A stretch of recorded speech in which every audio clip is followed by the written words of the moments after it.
Hola, ¿qué tal? ¿Quién te habla? El profesor William Pérez. El día de hoy estaremos hablando sobre dinámica e interacciones. Hablemos un poco sobre lo que es la dinámica, una subrama de la física. Muchos autores la clasifican como una rama, sin embargo, hay que esclarecer muy bien eso. ¿Por qué es una subrama y no una rama? Porque la rama como tal de la física es la mecánica. Y la dinámica se encuentra dentro de la mecánica, es decir, que es una rama de la mecánica. Por lo tanto, viene siendo una subrama de la física. Algunos autores, vuelvo y repito, lo clasifican como una rama, en realidad es una subrama. Fíjense, estos tres autores que están allí, dice que se basa en la aplicación a una partícula de los principios de Newton, que conforman la mecánica clásica de Newton. Fíjense que estamos hablando nuevamente de mecánica, ¿ves? Estamos trabajando por aquí como mecánica. Los principios obrando en conjunto que permiten predecir el movimiento de la partícula y alcanzar el estatus predictivo que caracteriza a toda teoría científica. Luego tenemos otra definición de dos autores más, de Moreno y Heredia. En un resumen de física sobre la dinámica, esclarecen que es la parte de la mecánica, una vez más, fíjense aquí, parte de la mecánica que estudia la relación entre el movimiento y las causas que lo producen. En, en este caso colocamos entre paréntesis la fuerza. Dice, el movimiento de un cuerpo es el resultado de las interacciones con otros cuerpos que se escriben mediante fuerza. Entonces, si nos damos cuenta, la dinámica es una subrama de la física que se encarga de estudiar el movimiento, pero esta vez toma en consideración las causas que producen esto. En este caso, va a tomar en consideración las fuerzas que actúan sobre un cuerpo para generar el estado de movimiento. Una vez definido lo que es la dinámica, tenemos que hablar de lo que son las interacciones. Las interacciones, vamos a tomar primero, antes que esto, unas interrogantes, porque es un concepto, digamos que no difícil de digerir, pero a veces se hace un poco abstracto. Entonces vamos a comenzar primero con unas interrogantes. Tenemos estas pequeñas interrogantes que conseguimos por allí. ¿Por qué se unen los electrones, protones y neutrones para formar átomos? ¿Por qué se unen los átomos para formar moléculas? ¿Por qué el agua a temperatura ambiente de 20 grados Celsius se encuentra en estado líquido, mientras que el oxígeno es un gas? ¿De qué modo se une la materia para constituir planetas o seres vivos? ¿Por qué los planetas giran alrededor del Sol? ¿Por qué los cuerpos caen hacia la Tierra? ¿Por qué no cae la Luna si la Tierra la trae? ¿Por qué se considera que el suelo nos ayuda a caminar? Así como estas interrogantes, existen otras más que se responden en función a este pequeño concepto: interacciones o interacción. En este momento, sin ustedes darse cuenta, yo estoy interactuando con cada uno de ustedes. ¿Por qué? Porque le estoy transmitiendo información para conocimiento, para su adquisición de conocimiento. Entonces, continuando con esto, la Real Academia Española lo define como acción que se ejerce recíprocamente entre dos o más objetos, personas, agentes, fuerzas, funciones, etc. Este concepto se extrajo del diccionario de la Real Academia Española. Podemos darnos cuenta que para que exista una interacción tienen que haber dos o más personas, o dos o más objetos, o dos o más agentes cuales ser. Es decir, que una conversación entre dos personas es una interacción. Luego vamos a definirlo con un libro de Eli Bray y William Suárez de 2008, donde dice que la interacción son las influencias o acciones mutuas que ejercen los cuerpos entre sí. Es decir, que cuando dos o más cuerpos están interactuando o están siendo influenciados por alguna acción mutua, sea fuerza, sea X, ¿sí? Estamos en presencia de una interacción.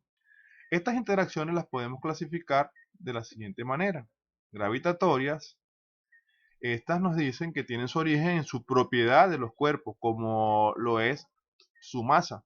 Es decir, que las interacciones gravitatorias tienen que ver mucho con lo que es la masa de los cuerpos. Y dice, entendiéndose esta como la medida de la cantidad de materia que posee un cuerpo. Es decir, masa, cantidad de materia que posee un cuerpo. Luego de esto tenemos las interacciones electromagnéticas. Las interacciones electromagnéticas, según la definición, dice, se deben también a una propiedad de los cuerpos atribuidas a ellos, que se denomina carga eléctrica. Diferencia entre una y otra. La gravitatoria depende de la masa, la electromagnética depende de la carga. Esta nos dice al final que esta propiedad se debe al exceso o al déficit de cargas negativas. En este caso, las cargas negativas son llamadas electrones. Entonces ya por allí estamos dándonos cuenta que tiene que ver con los electrones. Y luego clasificamos las interacciones como nucleares. Las nucleares, fíjense en esta definición, son aquellas que aparecen únicamente en el interior del núcleo atómico, es decir, dentro del átomo, originando fuerzas de gran intensidad, donde la distancia entre los cuerpos que interactúan es del orden de 10 a la menos 15 metros. Imagínense eso, 10 a la menos 15 metros, es decir, que es un mundo pero muy pequeño. Estas interacciones nucleares las podemos clasificar en interacciones fuertes e interacciones débiles. Vamos a colocar aquí algunas diferencias entre esas interacciones. Ya habíamos nombrado una por allí. Dice por aquí que las interacciones gravitatorias electromagnéticas decrecen con el inverso cuadrado de la distancia entre las partículas que interactúan, existiendo siempre una fuerza aunque sea muy débil. Ahí entra en juego lo que es la ley de Newton y la ley de Coulomb. Pero recordarán que en la lámina anterior se les dijo que las interacciones gravitatorias y las interacciones eléctricas, una depende de la masa y la otra depende de la carga eléctrica, pero son propiedades intrínsecas de cada cuerpo. Continuamos. Las interacciones nucleares aparecen únicamente en el momento que las partículas se encuentran muy próximas, desapareciendo cuando se separen, es decir, que estamos hablando de distancias muy pequeñas. Luego nos venimos por aquí, dice, las interacciones electromagnéticas pueden ser repulsivas y atractivas. En cambio, las gravitatorias son únicamente de atracción. Recuerden que las cargas eléctricas pueden atraerse o pueden repelerse, mientras que en el campo gravitacional solamente existe la atracción entre cuerpos. Continuamos.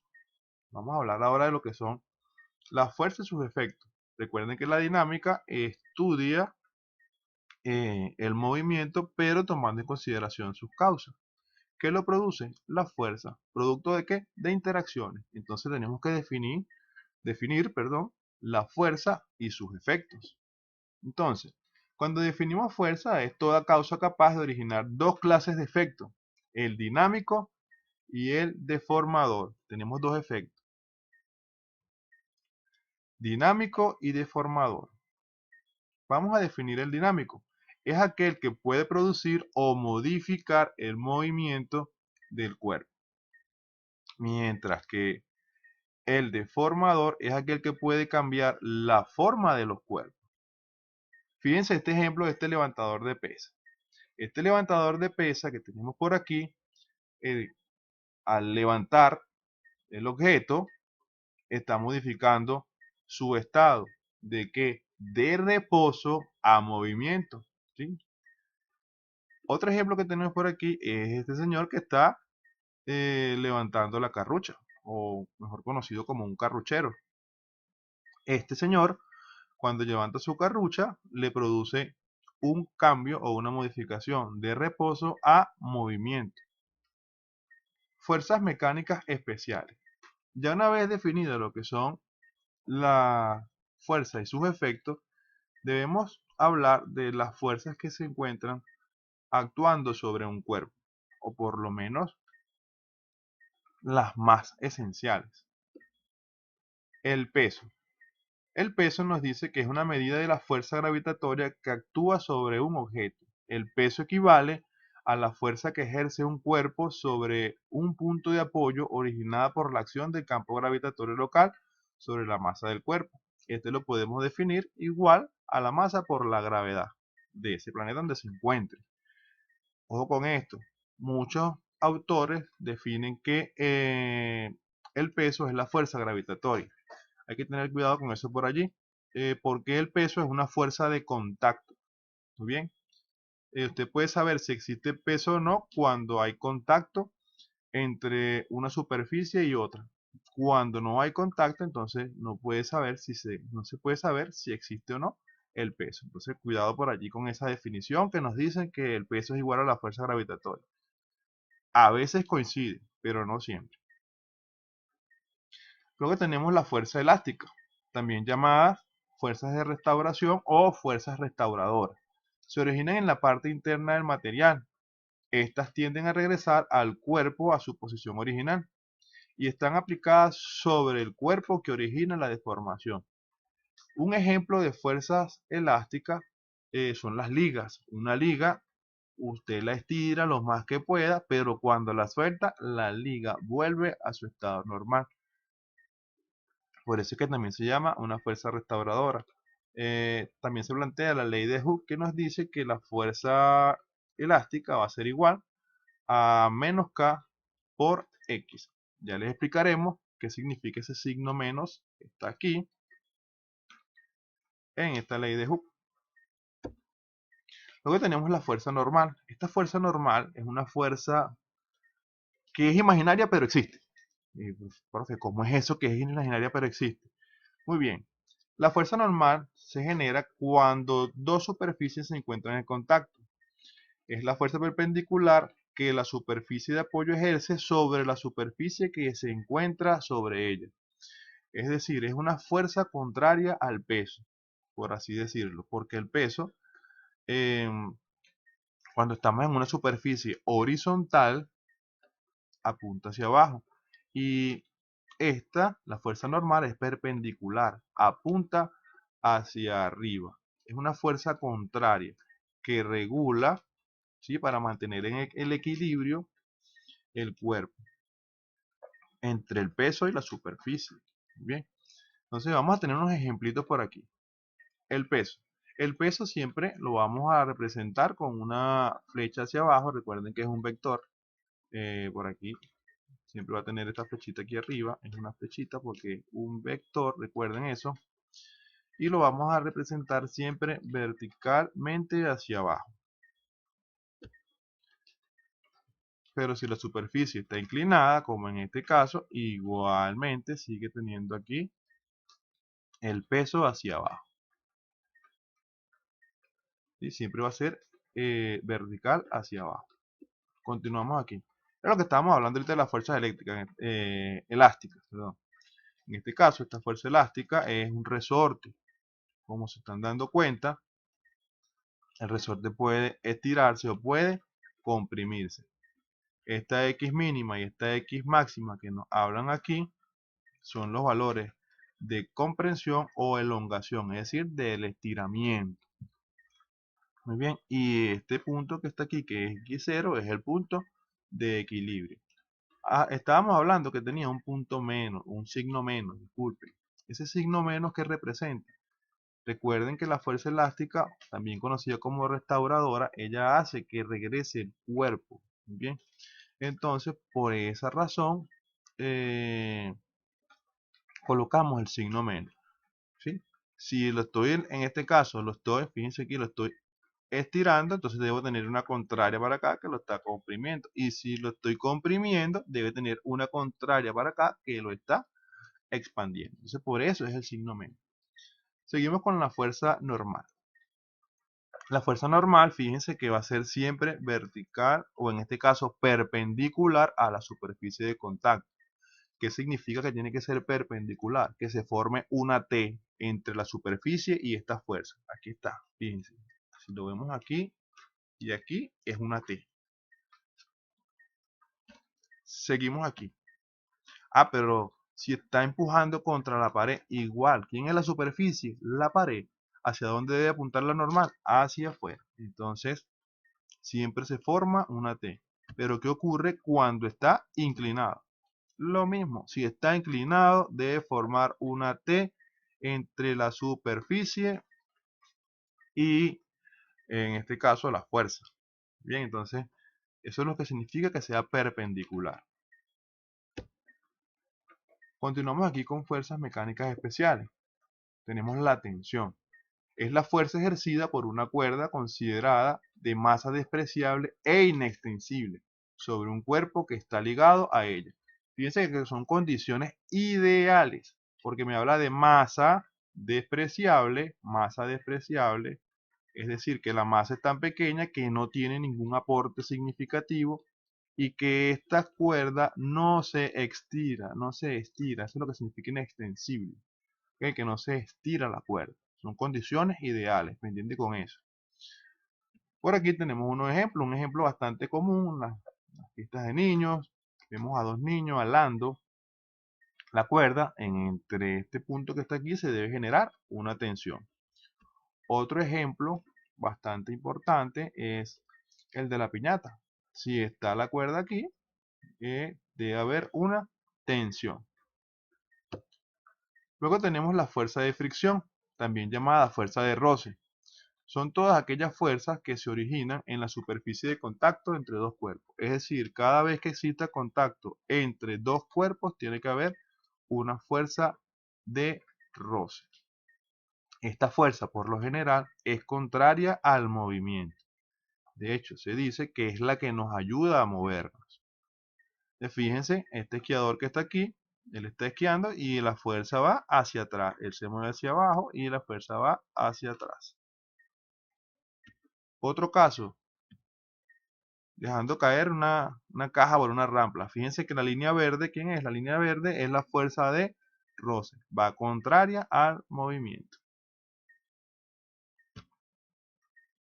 Seguimos aquí con las fuerzas mecánicas especiales. Estábamos hablando de la fuerza de fricción. Y ahí vamos a conseguir dos tipos de fricciones. La fricción estática. Esta nos dice que ocurre cuando el cuerpo se encuentra en reposo, es decir, la fuerza aplicada es igual o menor que la fuerza de roce.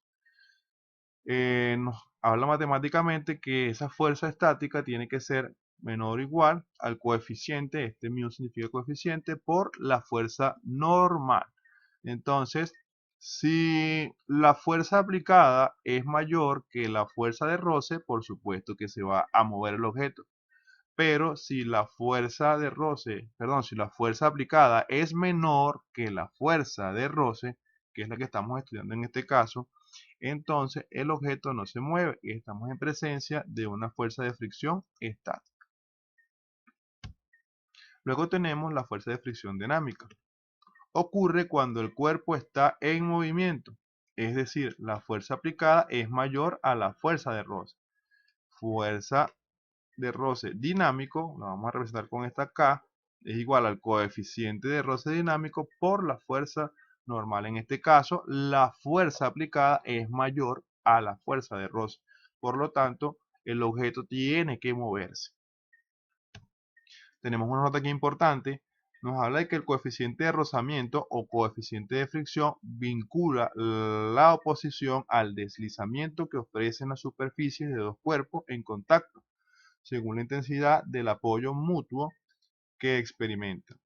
Es un coeficiente adimensional, es decir, no tiene unidades. Esto que dice aquí, coeficiente adimensional, es que no tiene unidades. No es newton, no es metro sobre segundo al cuadrado, no es kilogramo. No, no tiene ningún tipo de unidad. Y siempre lo vamos a representar con la letra griega mu o mi. ¿Okay? Entonces, ya sabe, aquí nos está diciendo que se vincula con la oposición al deslizamiento que ofrece la superficie. Era lo que estábamos hablando, si se movía o no se movía. Muy bien, continuamos aquí. Hablamos de lo que es el diagrama de cuerpo libre, o también conocido como DCL. Dice que es una representación gráfica de vectores, en este caso, en el plano cartesiano, de todas y cada una de las fuerzas que actúan sobre un cuerpo. ¿Cómo podemos armar el diagrama de cuerpo libre, de la siguiente manera? Seleccionar un referencial adecuado. fijando el origen y orientando los ejes. El cuerpo debe estar en un sistema de referencia inercial, es decir, lo vamos a evaluar siempre en reposo. Se utiliza generalmente como origen el punto donde están aplicadas las fuerzas. Si las fuerzas se aplican sobre ese cuerpo, ese va a ser el punto de origen. El sistema de coordenadas, en este caso que contengan dos o más cuerpos, se trazan diagramas separados para cada uno de estos. Es decir, si ese sistema tiene 2, 3, 4, 20, 100 masas, entonces debemos hacer uno para cada cuerpo. Entonces por aquí tenemos el diagrama de cuerpo libre para una masa suspendida. Bien, entonces masa suspendida. En este caso que tenemos el peso hacia abajo, ¿ok? Aquí va el peso. Y aquí tenemos una tensión. Y aquí tenemos otra tensión. Eso es lo que representan aquí en este diagrama de cuerpo libre.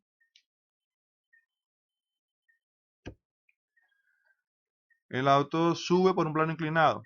¿Qué tenemos aquí? Tenemos la normal hacia acá, ¿sí? Es la normal, ¿ok? Tenemos hacia acá uy,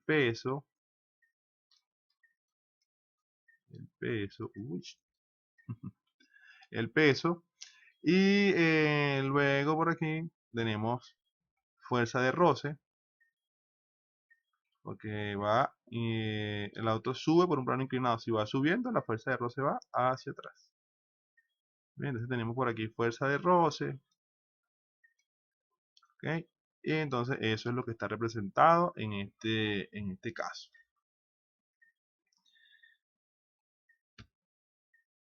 Hablamos ahora de las leyes de Newton. Ya hablamos de todas las fuerzas, hablamos de lo que son las interacciones, hablamos de lo que es la dinámica, entonces ahora es importante hablar de las leyes de Newton.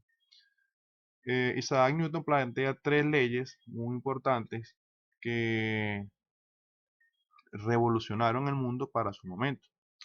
La primera ley, también llamada ley de la inercia, dice: si la fuerza que actúa sobre un cuerpo es cero, el cuerpo permanece en reposo o continúa su movimiento rectilíneo con velocidad constante. Ok, ¿qué quiere decir eso? Que si no alteramos las fuerzas que actúan sobre un cuerpo, este se va a quedar allí en reposo o, en su defecto, en movimiento rectilíneo uniforme. Lo escribimos matemáticamente de la siguiente forma. Dice que la fuerza va a ser igual a cero. ¿Por qué son igual a cero? Porque hay equilibrio de fuerza. Eso me va a generar a mí una velocidad constante. La segunda ley, o ley de la proporcionalidad entre las fuerzas y la aceleración, dice: la fuerza resultante sobre un cuerpo es igual al producto de la masa del cuerpo por su aceleración. ¿Qué quiere decir esto? Que si hay un equilibrio y se rompe, en este caso, que es el que está estudiando aquí, al romperse ese equilibrio va a generar un movimiento, y ese movimiento, por supuesto, va a tener una aceleración. Y se escribe de la siguiente manera: suma de las fuerzas va a ser igual al producto de la masa por la aceleración. Es decir, que al romperse el equilibrio de las fuerzas, estas fuerzas que están aquí, entonces va a generar un movimiento, en este caso acelerado, por lo tanto debe tener una aceleración. Y por último, la tercera ley, o ley de acción y reacción, nos habla de que si un cuerpo se le ejerce una fuerza sobre otro, o aquí dice así: si un cuerpo A ejerce una fuerza sobre otro cuerpo B, el cuerpo B ejerce sobre el cuerpo A una fuerza igual, pero en sentido contrario. ¿Qué quiere decir eso? Cuando aplicamos una fuerza a un objeto, este nos va a devolver una fuerza igual, pero de forma contraria. Mayor ejemplo imposible: la fuerza normal. La fuerza normal es un par de fuerzas normal con peso, por lo tanto, es contraria. El caso del resorte, la fuerza restauradora, Estamos aplicando una fuerza para estirar el resorte y este genera una igual pero contraria, que es la fuerza restauradora. Entonces, ¿qué me dice aquí? Que la fuerza que aplica desde 1 hasta 2 va a ser igual a la menor, ¿sí? Al menos, a la fuerza que se aplica de 1 hasta 2. Es decir, que se aplica una fuerza positiva, la otra tiene que ser igual pero negativa. Esto ha sido toda la clase por hoy. Espero les haya gustado, haya sido lo bastante productiva para cada uno de ustedes. Pueden dejar sus comentarios por ahí abajo o sus interrogantes para ser respondidas.